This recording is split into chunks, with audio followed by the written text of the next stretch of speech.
Hello everyone, Krydax here, and welcome to a bit of an unusual episode. I don't normally do reaction videos, but this is a special one, and I thought it was worth it.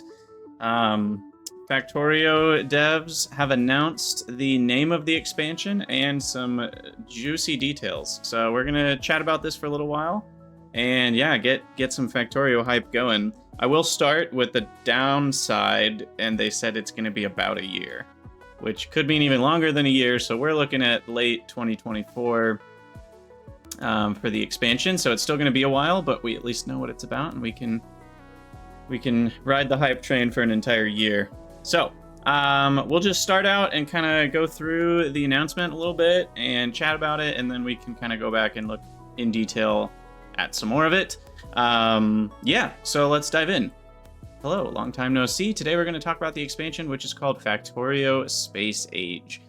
We will analyze this a bit more in a few minutes, but I mean, look at this. This is sweet. You got little grabber arms grabbing meteors or asteroids or whatever you call them when they're in space. Meteorites, meteoroids. I don't know. There's a lot of different words. You got these cool engines moving the little platform along. This looks like some form of rocket silo, but on space. You got grinders. We recognize some of these things. And I will note, there are turrets shooting things, and I'm guessing there are enemies out here in space that they're shooting. Or maybe there's bigger rocks that are dangerous. Oh, you know what? I think that's what it is, actually, because it just shot. You saw it over here. It blasted one asteroid into smaller chunks. So I'm guessing that's what these are grabbing, is the small chunks. Anyway, moving on.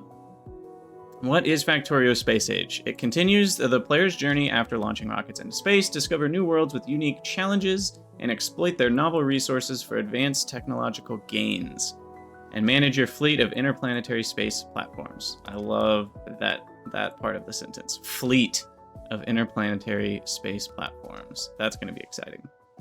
Vanilla ends by launching the rocket into space. So I was expected it to be quite obvious what we're going to do next. I mean, let's be honest, this was a lot of people's guess, especially after they hired Arendelle, who is the dev of, the mod Space Exploration. Everybody was wondering, is it going to be about space? I feel like the two big theories were space and ocean, and then some people were thinking underground, which also could be cool. But space makes the most sense, considering, like it says, launch the rocket into space. Yes, marked at home. We will get back to that. That is very interesting to me as well. The space platform related gameplay was actually planned for a very long time. They showed a little bit in FFF 74. And we had a similar kind of story with the Spidertron. Its concept was teased just to be abandoned quietly. Although, to much complaining, there were lots of people that were like, when is the Spidertron coming? So, they were very excited when it finally showed up. The name Woob is an abbreviation of, I'm not going to try to pronounce that, which means something like everything will be done eventually. Oh, that's cool. I didn't know that. We didn't abandon the plan, we just realized it would be way too ambitious. So it was eventually postponed to the expansion. In retrospect, it was a good idea. I agree with that. The fact that they made the game perfect for what it is, and they've just optimized the heck out of it, improved the heck out of it. It's one of the best games of all time because of it. And I'm glad that they took their time and didn't try to stuff too much into it. So the main structure, instead of sending one rocket to space, you have to send many because you use them to transport materials to build big space platforms. It's very similar to space exploration in that sense, or even, Dyson Sphere Program or a variety of other games that do similar things. The rocket is cheaper to make it not drag forever, but you're still expected to build bigger in preparation of what is to come. The space platforms are used on their own to generate space science, but mainly they're eventually used to travel to different planets and for automated interplanetary logistics. That's another good trifecta of words. Automated, beautiful. Interplanetary, beautiful. Logistics, love it. We decided to go with the approach of having a small number of predefined planets, which represent your progression. I actually really like that. Space Exploration as the mod has done it randomly, though there have kind of been like some factors where it's like they guarantee you'll have at least one planet with each material in your home solar system or whatever, but I think having predefined planets is a really good idea because it keeps the player experience much more designed rather than random. And that's one of the strengths, actually, of what's it called? Satisfactory. Couldn't think of the name for a second. Is that the map is pre-built? It's built by hand, and that leads to a lot more ability to like craft the player experience the way you want it to be as a dev. Whereas if you go with just the procedural generation, you actually have to put a lot more work into designing all of the factors that then guide the player experience because the terrain is random and the resources are random and everything's random. I'm guessing these will still be procedurally generated planets, but there will be a lot of fixed elements in them, like which resources, what kinds of enemies, things like that. They kind of talk about that. Each planet has its own unique theme, resource, challenges, and gameplay mechanics. That's also exciting. Like one of them, it looks like, is a more terrestrial. I don't know if that's like an acid ocean or if that's grass and forest. This one looks barren. Maybe that's lava of some sort. And this one looks rocky and lifeless. So it'll be interesting to see where things go with that. Most of them also have different military targets, so that's fun. Each planet leads to a production of specific packs. The order in which you exploit them is an impactful strategic choice. That's also fun. You kind of get a little bit of like, ooh, I'll do pink first, or I'll do orange first, or green. And that way you kind of get to figure out like, okay, this one gets me better, I don't know, production modules. So we'll do that one first, and then the other two will be easier in that way. But maybe this one gets you better weaponry. And so I think it's going to be a little bit similar to Space Exploration, the mod, in how that plays out. So that's exciting. Since we have a lot of new challenges, we also had to balance the set of rewards. We have a lot of cool new things, but the player is quite omnipotent at the end of the vanilla playthrough, so we had to make some tough decisions. The goal is to make the overall expansion experience as good as possible. We have rebalanced the tech tree. Some items that are available in vanilla are unlocked later on some planets. So they are moving a few things back in the tech tree, which is a little bit of a nerf, which, you know, is a hard decision to make as a dev because players don't like things to be nerfed. However, they also moved space to be earlier. So it's kind of like it'll actually change the flow. So now instead of, you know, where you would normally be ending the game in vanilla, you'll probably be ending maybe the first planet in Space Age. I'm just guessing, something like that. So they probably felt comfortable moving a few things back into the planets because now you'll be getting to the planets potentially around when you would be launching a rocket in vanilla, or maybe halfway through a planet or something. And in their testing, they say it made the choice of when and where to go more meaningful. And space will be available sooner, as I'm saying, so there will be some nice additions directly on Navi, or Novice, or Novice. I still don't know how it's supposed to be said. Technically, you could just take your vanilla base, activate the expansion, and continue playing, but the best way to experience it will be to play with Space Age from start to finish. I mean, I really don't know who wouldn't do that. I guess if you're really in love with your vanilla base, but at that point, if you've been in love with it for that long, it's probably already a mega base. So, like, you're just going to be able to mass produce all of the old materials, and then you'll have stuff that should technically be locked behind a planet already. So I think most of us are going to start a new game, and we're going to love it. This is a big one. Version 2.0 is not just about the expansion. In the previous news, we declared the content will technically be a mod, taking advantage of the updated engine, and that's a key point, updated engine. What this means is that a lot of the improvements will be for all players, regardless of them having the expansion. And what this also means is that everything that's possible to make this happen is part of the new engine, which means modders can take advantage of most or all of the new functionality. And that, to me, as a mod overhaul player, for the most part, is extremely exciting. Examples of the things that will be available: the ability to control train systems better. Oh, thank goodness. Maybe something as powerful as LTN will be possible in vanilla. Better blueprint building, better flying robot behavior. That's going to be really nice. Maybe they'll actually charge smartly, and many more. It'll all be covered in more details in future FFFs. Also Apophenia, exactly, as long as they keep construction robots fairly early. And I think they will.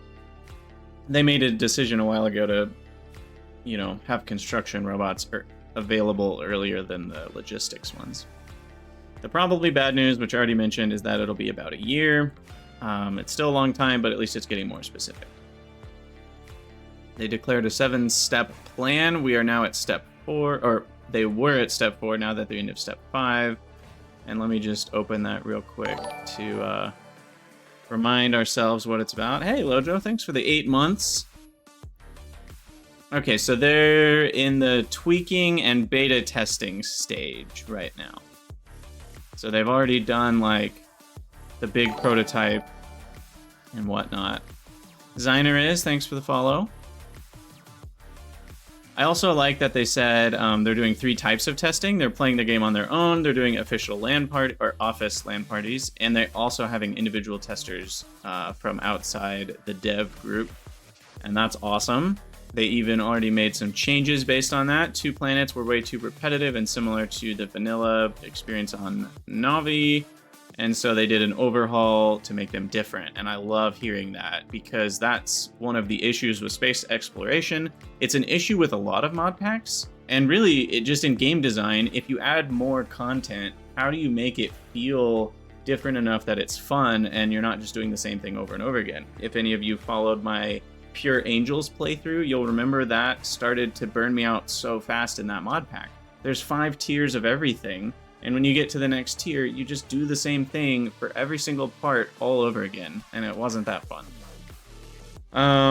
Game was slow and grindy, so we're speeding things up, which doesn't mean dumbing it down. The goal is to be able to finish it in non-speedrun mode in less than 80 hours for an experienced player, which to me sounds like about double to triple the length of Vanilla Factorio, which sounds really good to me. I think Vanilla Factorio is actually quite short. If you're like completely new to strategy and automation and stuff like that, and you don't have a very technological mind already, like I think Factorio can be very overwhelming. But to more strategic players, to city builder players, to people who like math and spreadsheets and programmers and such, I think Vanilla Factorio is a fairly short experience. And once you've launched a rocket, then it's all about making your own challenges. I'm very excited that the vanilla game will have more than that, and you'll go a lot further. I do think there's a little bit of scariness to that. You know, it will scare off more new players. A lot of people will buy the game plus the expansion together, and then they might never beat the full Space Age experience when they might have beaten the Vanilla Factorio experience. That's also something you gotta be careful of as a dev. They improved UI relating to the new and old parts of the game many times. Like to hear that. It was kind of annoying to redo so much, but based on results and reactions, it was definitely worth it. That's every developer ever. But we also know that Woob is really willing to redo so much compared to a lot of devs. Means they have something they're happy with, and it's pretty stable. We don't expect any further brutal changes to come. Knock on wood. They're gonna eat those words almost 100% chance. I guess it depends on how you define brutal, though. We have a relatively stable list of tasks to be finished. Makes us confident we can release a polished product in about a year. Again, the word about. Who knows what that means? I would guess it will actually be before the end of 2024, though, for sure. But then there's the hopefully good news. From now on, we're stopping the embargo on the expansion content, and we'll be publishing Friday Facts every week. All about the different aspects of the expansion until release. So we get our FFF back, Factorio Friday Facts. That's going to be very exciting. Once I start streaming Factorio again, we'll probably do a little, and that will be soon, by the way. Side comment, soon, TM, like within the next month. But I'm very excited about Friday Facts being every week. That's going to be fun. It'll keep the hype train going. We'll mostly show what we've done or what we are working on. Well, what else would they show? We are also looking forward to the feedback from the community, which has proved so useful proved useful so many times already. With the quantity of things we have, I'm confident we won't run out of topics until the release, which is, again, very exciting. There's a mod for that. So here's I'm glad they included this section because it, anyway, I'll talk about it. So this is by Arendelle, who is the creator of the Space Exploration mod. And again, if you don't know what that is, it's a huge overhaul for Factorio. Very well-designed mod. They hired Arendelle. This was probably about a year or two ago now. I don't remember exactly when, to work for them. And so because of that decision, a lot of people assumed that the expansion was going to be related to space, and it is. So a lot of people are going to make comparisons between the Space Age expansion and the Space Exploration mod, of course. I've worked on game design for both. Space Age, I made the first Space plus Planets prototype builds, and I've been involved in most of the gameplay discussions since. In Space Exploration, well, it's my mod. I made it. I think that makes me the most qualified to talk about how these two things are very different from the ground up. Sure, there's some overlap in the broader topics. You go to space, you visit planets. These similarities end up being fairly superficial when all of the decisions along the way were made with different design goals. This is good to hear. The target audience. Space exploration is targeted at a small set of challenge seekers. It's not by everyone for design. Space Age, on the other hand, is targeted at all Factorio players with better approachability in mind. This is very good because I think Arendelle is kind of known for making a few decisions that not everyone loves, and it's not for everyone by design, and he realizes that, which is good. Like the requirements to have the bots crash. I forget what that's called, robot interference or whatever. The requirements for biters to be on other planets. Like that's not everyone loves those decisions in space exploration that Arendelle kind of set. Yeah, robot attrition, thank you. Yeah, space underground pipes being really short. There are just things that Arendelle designed into space exploration and didn't let people change. I think that's the more unpopular part, is not that he designed it that way, but that he kind of forced it that way. I get that. A game designer wants to design things a certain way, and they don't want players to go outside of that design sometimes. I do think it can rub some players the wrong way because they're used to all the other Factorio mods being able to change that, and so it's kind of like a normal thing. So it's like, if you go against what the normal is in a certain game design space or a certain game, then people are going to complain, and they did. I don't love that you can't turn off biters and such on other planets. I do think it's worth it to play space exploration, even though you have to do some things you might not want to do, like fight biters. I think it's still a great mod, but I don't love that you can't just turn off biters completely. I think more people would play space exploration and still have a lot of fun, but I also respect Arendelle as a dev to be able to say, well, I don't want players to experience the fullness of space exploration, to experience space exploration without biters, because that's not the full experience. And so, like, as a dev, you're allowed to make those decisions. Anyway, game length. I'm glad he addressed this, for sure. Because, 150 to 500 hours or more is the length of space exploration. But Space Age challenges are more streamlined and self-contained for a faster pace of 60 to 100, rough estimate. Also interesting, Designer, I was just reading your comment about potential for space exploration and Space Age to work together. That's an interesting thought. No idea about that, but I could see that actually being really cool if, like, Arendelle's also been working on making his mod take advantage of all the engine changes and basically, like, having the difficulty and design decisions of space exploration, but with all the engine improvements of Space Age. That could be really cool. And probably will happen if he has the time for it. Complexity, I mean, it's kind of similar to game length. Like, he talks about arithmetic combinators being required, so a lot of, like, almost complicated combinator stuff, so it's not expected that all players will even be able to complete it. Space Age, on the other hand, has a lot of different challenges, but they never get too extreme, and the usage of combinators is quite lightweight, so we expect most players will be able to complete it. I found this to be a very interesting sentence, because that means that they're actually expecting some combinator usage in completing the Space Age expansion. And that's very different. Vanilla Factorio requires 0 combinators whatsoever. In fact, you can do some pretty complicated things with 0 combinators. Mainly because splitters have their already really powerful functionality, and you've also got filter inserters, so you can do a lot without ever even touching combinators. But it kind of sounds like, at least based on this section of the sentence, it sounds like you might need at least a little bit of combinator in your Space Age playthrough. I don't mind that. I do hope that they have some sort of little tutorial for it for players, because there are a lot of people who only play vanilla and have never touched combinators, and they're not going to want to, because they've gotten so used to playing Factorio without combinators, and they're like, that's the programming world, I'm scared of that, I don't want to touch it. And so I do hope that they have some sort of like on-ramp for the players who have really been avoiding combinators forever. Also, yeah, Apophenia, the biters were a FPS issue as well. Space Age adds some early planets, each of which have their...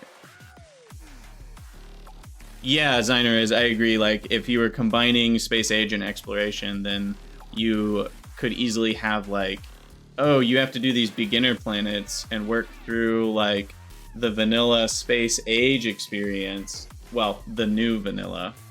I guess I'm combining vanilla. The vanilla expansion of Space Age, you kind of work through that experience, and then maybe instead of Planet 4, that's when, like, the space exploration mod kind of really opens up. Who knows? Because this is already somewhat how Arendelle changed space exploration. I haven't played the new version of 0.6, but he changed it so that you go to space earlier and start doing a couple science packs earlier, rather than the old version of space exploration, which was like beat vanilla, then go to space. Anyway, finally, engine support. This is the big one. This is the one that I'm the most excited about. There are so many things space exploration just can't do because it's a mod. Space Age has very different capabilities because the game engine can be made to support it. Large parts of the expansion are focused on game mechanics that just aren't possible otherwise, so the gameplay will be unique and refreshing even if you're a space exploration veteran. There are many more differences that will become apparent when we look at individual features of the expansion in upcoming FFFs.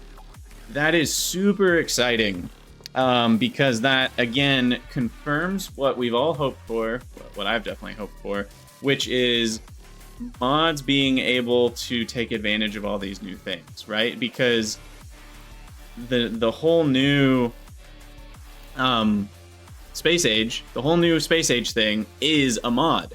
And so that means that every bit of cool stuff that you see in the new vanilla Space Age is going to be possible for modders to do their own versions of and make their own thing. So I'm just like, our minds are going to be blown with all the new possibilities, I'm guessing.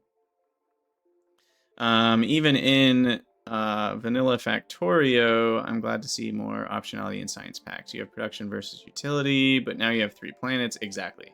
Yeah, I'm with you, Zinrez. I think having the different routes is cool because it means not everyone's playthrough will feel or look similar, and I like that. It all kind of ends in the same place, so everyone will be able to relate to each other in terms of having to have done the same things. But if you do them in a different order, you can kind of change up your experience. And it even gives more replayability, right? Right now in Factorio, there's not inherent, and I know it sounds ridiculous to say this, saying there's not inherent replayability. Well, it's like almost every feature of the game is dripping with replayability. But in terms of progression, there's only 2 choices right now, like in terms of science packs. And you kind of can do both at the same time, more or less. And so there's not really like I'm picking my path, and next time I play, I can pick a different path. It's more just like the game design itself is so replayable. But it looks like here, we're going to have different pathways through the game in Space Age, and that's going to provide replayability even just in the sense of, oh, this time I went pink, green, orange. Next time I'll do orange, you know, pink green, and that will feel different for players. At least based on everything they're saying, it sounds like that will feel significantly different. And that's pretty cool. I'm excited about that. And yeah, Apophenia, obviously, like, mods create infinite replayability by definition when you can make overhaul mods. But even without mods, I think Factorio is extremely replayable. There are players who have over 10,000 hours just on vanilla alone and have never touched a mod, which I don't know if I could quite do that, but I mean, I wouldn't be surprised if I get to 10,000 hours eventually.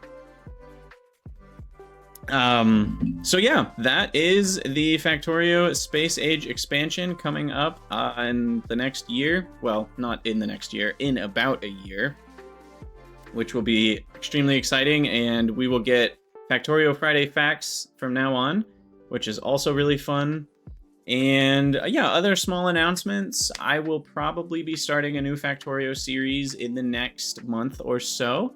I'm very excited about getting back into Factorio. I was pretty burnt out, I think, after a lot of the streaming, and then with my move and everything, it just really kind of was like, I think I need to take a break from Factorio. So I'm excited to get back into Factorio. It won't be Planetons right now, but I will get back to Planeton Season 2. I'm not going to start Planeton Season 3 and restart or something. So I will get back to Planetons. That is still the plan, but I think having a little filler series in between is what sounds good to me. So returning to Planeton Season 2 is still a little ways away. And, you know, we just had Baldur's Gate release, and that's been eating most of my time. Amazing game. If you want to talk to me about it, hop on the Discord. I will happily chat about Baldur's Gate 3. And then Starfield's coming next week, so I do plan to start a Factorio series soon-ish, but probably not next week, because Starfield's happening. But yeah, that's about all I have in terms of stuff to talk about, so we can chat for another minute here. But if you are watching this on YouTube, feel free to hop over to the Discord. There's a link in the About section underneath the video, and we can chat more about the Factorio expansion, or if you want to just hang out and talk about other games, I'd love to. So join me there on Discord. And yeah, for those of you YouTubers, as always, thank you guys so much for watching. Let me know what you think in the comments down below, and I'll see you next time. And Twitchers, stick around. Okay, we're back because I forgot to revisit this, I don't know what you call this, GIF. And we want to look at all the little details a little bit more. So first of all, you got the grabbers, cool mechanic for like mining in space. And the grabbers are inserting into these grinders, which probably separate out the ore and the rock. And so you can see this is a filter inserter ejecting the waste product, which looks like rock or ice. In this kit, that's probably ice, I'm guessing. And then the part that is wanted, or maybe, actually, wait. I'm guessing it grabs everything, and some things are useless. So like some rocks are just so useless they just get immediately ejected, and some rocks have ore in them, and they get stuck into the grinder. And then the grinder ejects the byproduct of rock and also the good product into this little chemical thingy-mabobber. And it looks like there's two of these. One of them is probably, I don't know, is it like hydrogen and oxygen, potentially? I mean, those are blue and those are red. At least most mods have done hydrogen and oxygen that way. And it seems to be that's what's fueling the engines here. You got some pipes connecting them. I tried to figure out what was going on with the pipe connections between them. It's a little weird. Like, the blue stuff is connected around to the red stuff. So, like, is this an input to this? Is it a two-step process? And then the red stuff is what fuels these, and they output blue stuff again, and then the blue stuff goes back in here. And so I'm not entirely sure if it's like a 2 or 3-step process, but everything's connected. So it seems like some kind of weird loop.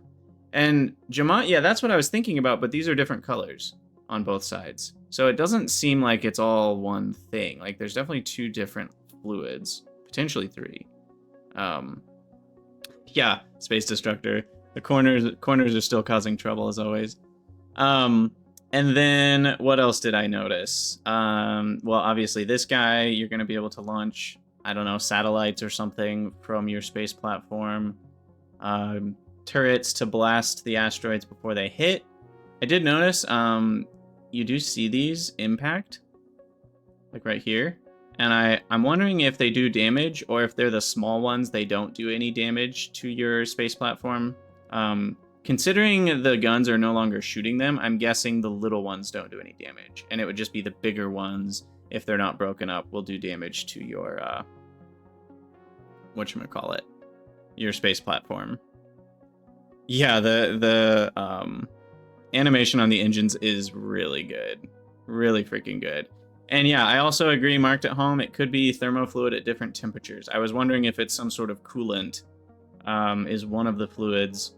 But yeah, again, it's like we just don't know which way things are flowing in these. And so it's hard to tell, like... Because if there's only one blue fluid, and there's one... It's not quite red, but we'll call it red. More like a orangey yellow. Then it's kind of weird because the blue fluids are connected here diagonally, and here the red fluid is connected diagonally, because you can see the red show up in this pipe right here. And so it's a little weird, like this red is connected to this red, and it's on the right side of the engine, but the engines are mirrored because they have the corner connection on the left here and on the right here. I'm also wondering if there's dynamic pipe connections and you can connect to either corner, and the art only changes if you put a pipe there. That could be the case here.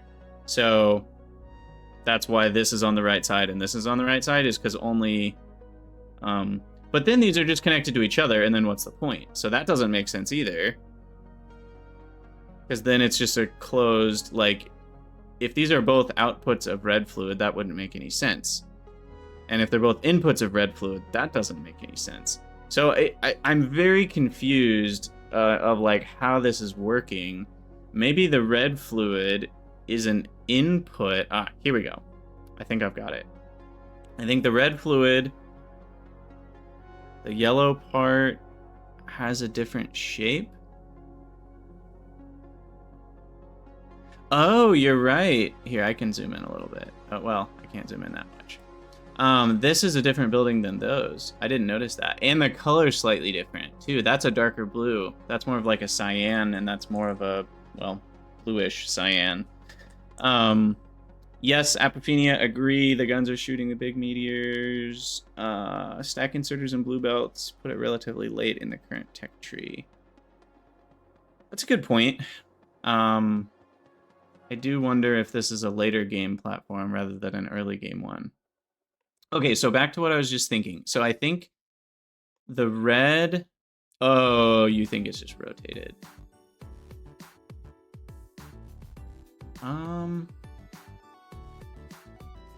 Yeah, they do look like the same building. But why would they be rotated if they already have connections on all four corners? Maybe it's like a in versus out. So there's like two configurations. Anyway, okay, so I think the red fluid is the output of these engines, and it has a pass-through. So the red fluid, and I could have the whole thing reversed, but we'll just go with it for now. So the red fluid is the output. We'll just say it's hot fluid of some sort. And it passes through here, and then can go into this one. This does some sort of processing with this output. Maybe it's ice. Maybe it's cooling it down. Or maybe we're heating it up. Again, you could reverse everything I'm saying. And then it does step 1. This one does step 2 to turn it. So step 1 turns it into the blue fluid. Step 2 turns it into the cyan fluid. And then step 3 turns it back into red fluid. No, that doesn't make sense, because but then it's already... Where's the blue fluid coming from? I'm definitely confused. I feel like... I'm not smart enough to figure this out. It's just hard because we don't know which ones are the inputs and which ones are the outputs, and we have no way of figuring it out. And all three of these buildings have an input of a they're all physical, solid material rather than a fluid material. So that's also kind of interesting. So it's like, if the red fluid is created by the left, blue by the right, and both have the middle one as input. Ah, now maybe that's water, and that's getting the hydrogen, and that's getting the oxygen. You might have cracked the code. That actually makes the most sense to me. And if we can watch carefully, that looks like ice. The long inserter, it looks like it's pulling ice out of this. Yep, that's gotta be a little piece of ice. Look at that. That is an ice cube if I've ever seen one. And then these are grabbing, I don't even know what these are grabbing, some sort of catalyst to turn water into hydrogen versus, maybe it's just fuel even, I don't know. Turning water into hydrogen versus turning water into oxygen. And so these are just basic hydrogen, oxygen engines, I don't know. That's a thing in rocket science, right? So, yeah, I think that actually makes the most sense.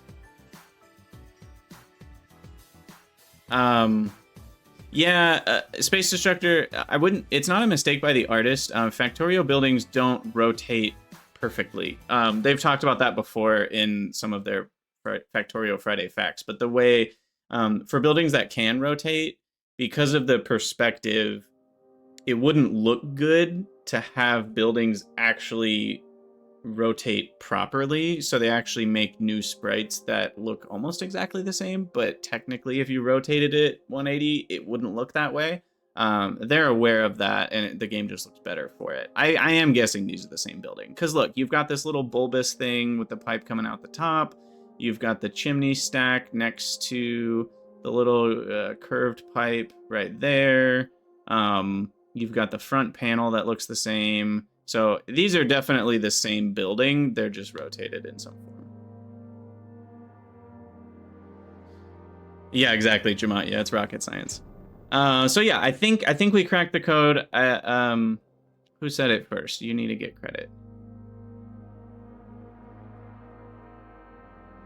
Jamat, yeah. Jamat, you get credit. I think you're right. I think this is creating a fluid that is input to both. This is creating the red, this is creating the blue, and those are both inputs, and they have a pass-through. So, like, the red goes in here and out here to the other engine. So it almost looks like you can configure each port to be an output or an input. Because, like, this, if what we are assuming is correct, this is an input on the right engine and an output on the left engine. So maybe you can, like, you know, click. There's like a little arrow, and it's almost like how Factorissimo works, where you're like, oh, this is an in versus this is an out. Maybe you can just click on it, and that's now a thing that the game engine can do in Factorio, and think of how awesome that will be for modded chemical plants with 4 inputs and 4 outputs, and you can just click on it and make it an in or an out. Oh, that's going to be so nice if that's a thing that buildings can do now. And I don't know, I'm hopeful that that's what we're seeing here. Because then this is, again, if we're correct that this is like ice cracking, basically, then this is an input of blue fluid, and this is an output of blue fluid, but then it's an input on the left.